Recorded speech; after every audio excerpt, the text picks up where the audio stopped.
হঠাৎ করে খামারে ঘাসের সংকট দেখা দিয়েছে। আমি কি দিয়ে যে কি করব পুরাই হতাশ। আমি কিছুই বুঝতে পারতেছি না কি করা যায়। তো hello everyone, welcome to my YouTube channel on my Facebook page. তো আপনারা কেমন আছেন? আশা করি সকলে ভালো আছেন, আমিও ভালো আছি। মাত্র ২টা গরু পালন করে ৩.৫ কাঠার মতন জমিতে ঘাস লাগানোর পরেও যদি সেখানে ঘাসের সংকট দেখা দেয়, তাহলে তো আমি তো পুরাই মনে করো মাথা খারাপ অবস্থায় চলে যাব।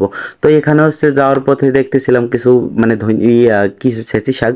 তো আমি এইগুলো মুরগির জন্য নিয়ে যাইতেছিলাম। আমার যেহেতু কয়েকটা ফার্মি মুরগি আছে, দেন এখানে আমি ওই যে কাটিংয়ের বিনিময়ে ১ কাঠা জমি নিয়েছিলাম, তো সেখানের ফলনটা একেবারেই বিশ্রী, একেবারে ফাঁকা ফাঁকা। তো সেখানে একদমই খারাপ ফলন হয়েছে, তার কারণে আমি কোনো রকম জুমবাড়ি দিয়ে নিচেও নামিনি। তো তারপরে আমি বাড়িতে চলে আসি এবং ফার্মি মুরগিগুলোকে ওই শাকগুলো দিয়ে দিই, এবং তারা দেখতেছিলাম খাচ্ছে না। তো এর জন্য খারাপ লাগতেছিল। ভাবলাম কি একটু খাবার খরচ কমানোর জন্য কিছু শাক পাতা দিয়ে আর কি দুপুর টাইমটা কভার করি। তাও তারপরে চলে যাই এসে মাঠের জমিতে, যেখানে আমার ঘাস মানে করো যে সংগ্রহ করতে হবে, যেহেতু আমার ঘাসের সংকট পড়ে গেছে।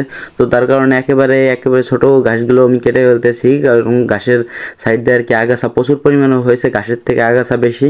তো তার কারণে আমি আগাছাগুলোকে মূলত কাটতেছিলাম। তো তারপরে পরে দেখতেছিলাম কি যে এরপরে যদি এরকমভাবে কাটে নিয়ে যে পরবর্তীতে এক সাইজে হবে না ঘাসগুলো। তো তার কারণে আমি সবগুলোকেই আর কি কাটতেছিলাম। আর এখানে হচ্ছে আমি মানে 20x স্পিড দিয়ে আর কি ভিডিওটা ফাস্ট করে দিয়েছি। তো তার কারণে আর কি অল্প সময়ের ভেতরে হয়তো বা বুঝতে পারতেছেন হয়ে যাচ্ছে, কিন্তু এখানে আমার সময় লাগছিল প্রায় আধা ঘন্টা থেকে 1 ঘন্টার মতন। ওই আধা ঘন্টার মতন সময় লাগছিল। অল্প সময়ের ভেতর কাজ সেরার চেষ্টা করি, যেহেতু আমি মাত্র বাড়িতে যাইতে পারি 4 ঘন্টার জন্য। তো 4 ঘন্টার ভেতরে যতটুকু সম্ভব হয় ততটুকু আমি করে আসার চেষ্টা করি, কারণ আমার দিদি এত কিছু করে পারে না। তো তার কারণে আমি যতটুকু অন্ততপক্ষে ঘাসটা আমি যদি রেডি করে দিয়ে আসি, কাটে কুটে দিয়ে আসি, তো তাহলে অনেকটা হেল্প হয়। তো তার কারণে আমি তাই মানে বাড়িতে যাই আর কি প্রতিদিন আর কি ঘাসটা আর কি অন্ততপক্ষে কনফার্মভাবে কেটে রেখে আসি। হয়তো বা কোনোদিন কুচি করতে পারি না, তারপরে দিদির কষ্ট হয়ে যায়। তো তারপরে দিদি আর কি করে নেয়। তো আমি তারপরে চেষ্টা করতেছি যতটুকু আর কি করে মানে রেখে আসা যায়। তো তারপরে ফ্যামিলিতে যেহেতু দায়িত্ব আমার কাঁধে চলে আসছে অলরেডি, আমার আরও বিভিন্ন প্রজেক্টে হাত দেওয়া লাগবে। সেখানে হয়তো বা আমি আর একটু সময় বাড়তি আর কি, যেখানে আমি 4 ঘন্টা বাড়িতে যাইতে পারতেছি, আর 1 ঘন্টা বাড়ানো যায় কিভাবে সেইটুকু আমি প্ল্যান করতেছি।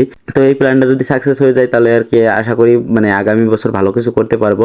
তো আমি চেষ্টা করতেছি আরও ভালো কিছু করার জন্য। সামনে যেখানে দেখাইছিলাম যেখানে পুকুর আছে, তো সেখানে আমি আর কি চেষ্টা করতেছি সামনের বছর অন্ততপক্ষে 10টা হাঁস লালন পালন মানে 50টা হাঁস লালন পালন করার জন্য।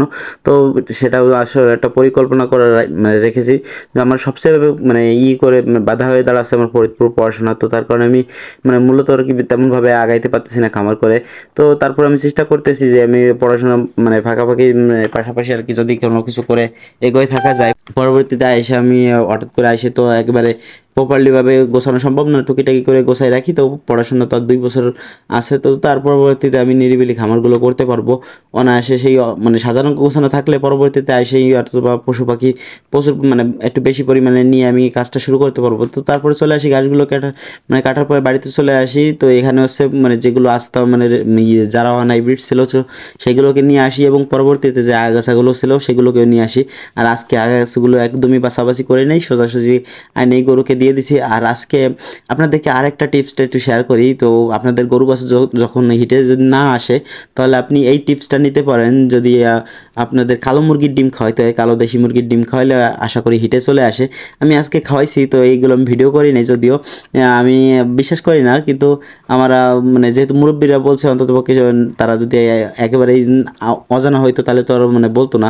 তো তার কারণে আমি খাওয়াইছি, কিন্তু ভিডিও করি নাই। একটাই কারণ, যেটা আমি মনে করেন যে যেটা আমি বিশ্বাস করি না, তো আপনাদেরকে আপাতত করাইতে পারতেছি না। যদি এটা সাকসেস হয়, তাহলে মনে করো যে টিকটিকিতে সাক্ষী দিল, যদি সাকসেস হয় তাহলে আপনাদেরকে ভিডিও আকারে আবারও জানাবো। তখন আর কি ভিডিওতে আমি গরুর হয়তো বা না খাওয়াইতে পারি, যখন আমার প্রয়োজন না তখন তো আমি খাওয়াবো না।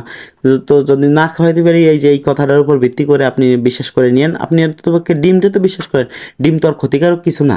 যেহেতু আমি নিজেও কাঁচা ডিম খাই মাঝে মধ্যে, প্রতিদিন সকালবেলায় 10টার দিকে এরকম টাইমে আর কি ছোলা আর কাঁচা ডিম খেয়ে থাকি, তো যাতে একটু শরীর স্বাস্থ্য ঠিক থাকে। তো এইভাবে মূলত আমার খামারগুলো চলতেছে, আমি এইভাবেই করতেছি। আশা করি আর একটু ভালোভাবে করার চেষ্টা করব, মানে চেষ্টা করব বা সফল হতে পারবো। তো আজকে এই পর্যন্তই। ভিডিওটা দীর্ঘায়িত করলে আপনারা দেখতে চান না, অরুচি চলে আসে। তো এই হচ্ছে আমার সেই মানে ভাঙাচোরা যে আগাছাগুলো সেইগুলোকে দিয়ে দিছিলাম।